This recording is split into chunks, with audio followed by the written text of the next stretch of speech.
Hello students, once again you're welcome to Sarma Sir English classes. So students, today we shall study about future indefinite tense.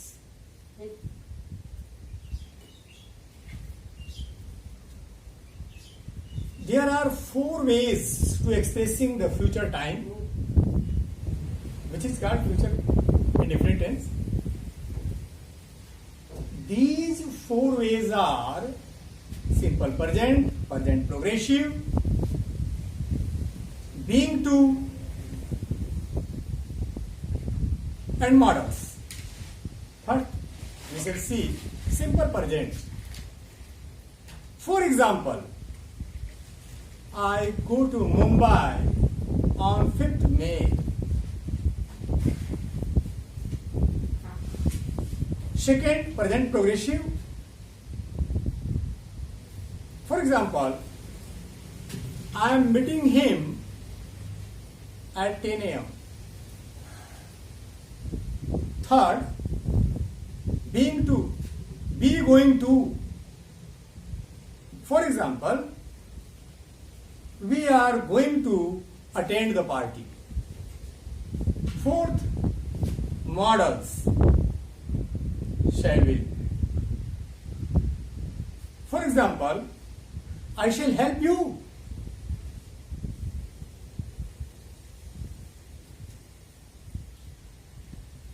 The simple present tense is used to describe intended or planned actions in the future. For example, his marriage takes place on 5th November.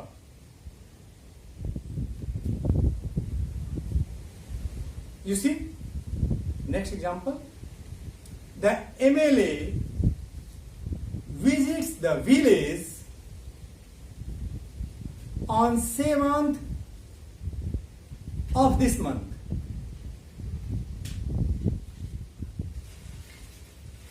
Second, the simple future tense is used to express, listen it once again, the simple future tense is expressed by the using the present progressive when the planned action is in the near future. For example, he is coming here tomorrow. They are meeting me tonight. Third, we use be going to.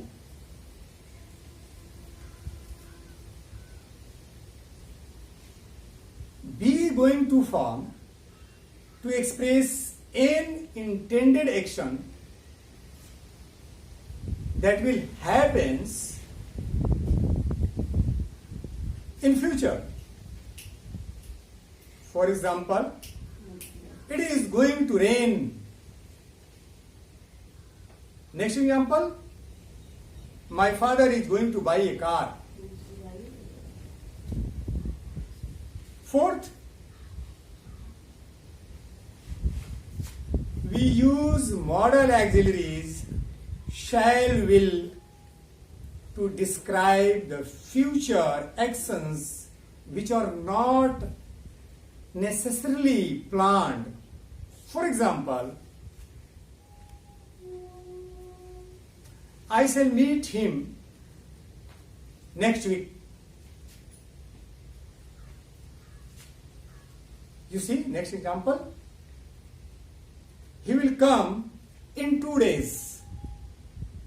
Fifth, shall is used with the second and third person to express promise, create, and command. Promise. I shall give you a reward. Threat, I shall beat you one day. Command, you shall not enter the office without permission. So students, now we learn this tense easily.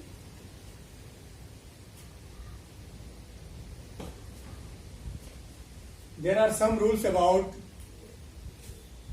future tense.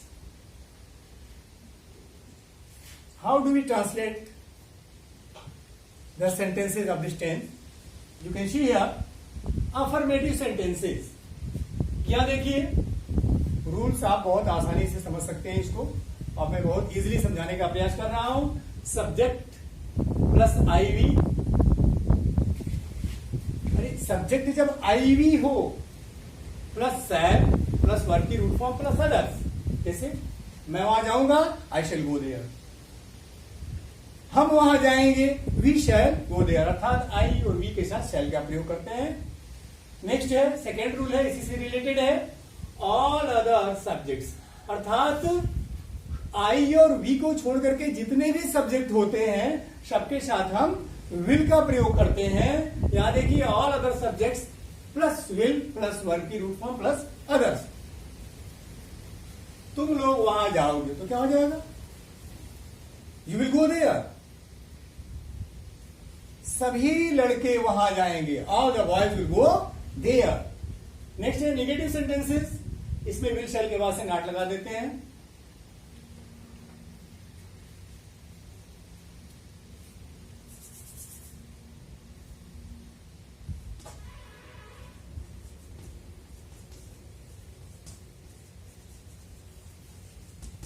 यहां है subject plus will shall plus not plus verb की root form plus others.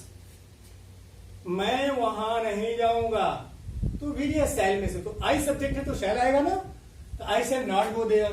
तुम वहां नहीं जाओगे तो you के साथ हमेशा विल आएगा, तो you will not go there.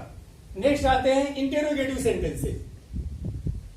अर्थात प्रश्नवाचक वाक्य हमको इसे हम हिंदी में कहते हैं. इसमें जो पॉजिटिव क्वेश्चन होता है, जैसे क्या पहले आए, बाकी कोई इंट्रोगेटिव वर्ड नहीं होता है, तो इसमें हम क्या करते हैं कि सब्जेक्ट के अनुसार विल शैल को पहले रखते हैं.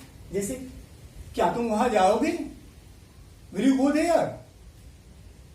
क्या मैं वहां जाऊंगा, शैल आई गो देयर. नेक्स्ट आते हैं इंटेरोगेटिव, और इसमें कुछ वर्ड ऐसे भी होते हैं जिनके बीच में क्वेश्चन वर्ड आ जाते हैं.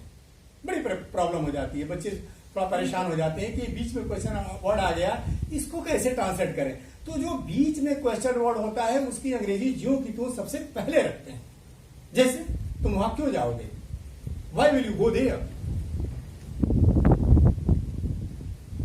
मैं यहां चावल क्यों खाऊंगा, why shall I eat this rice.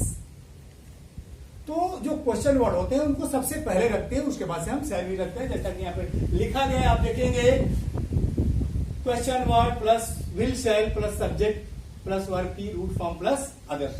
यहां पर है इंटेरोगेटिव नेगेटिव सेंटेंस है. इसका रूल देखिए, shall will plus subject plus not plus verb की root form plus other. For example, क्या तुम वहां नहीं जाओगे, will you not go there. ये इंटेरोगेटिव नेगेटिव है. नेक्स्ट है रूल 2 में आप देखेंगे question word plus will shall plus subject plus not plus verb की रूट फॉर्म प्लस अदर्स. क्या यह लड़का मैच नहीं खेलेगा. अब यहां पे देखिए, जैसा कि ये पहले रूल का एग्जांपल है, समझ लीजिए आप. Will this boy not play this match. क्या यह लड़का यह मैच नहीं खेलेगा. और नेक्स्ट देखिए, यहां पे दिया हुआ है रूल नंबर 2. इसमें question word plus will shall plus subject plus not plus verb की रूट फॉर्म प्लस अदर.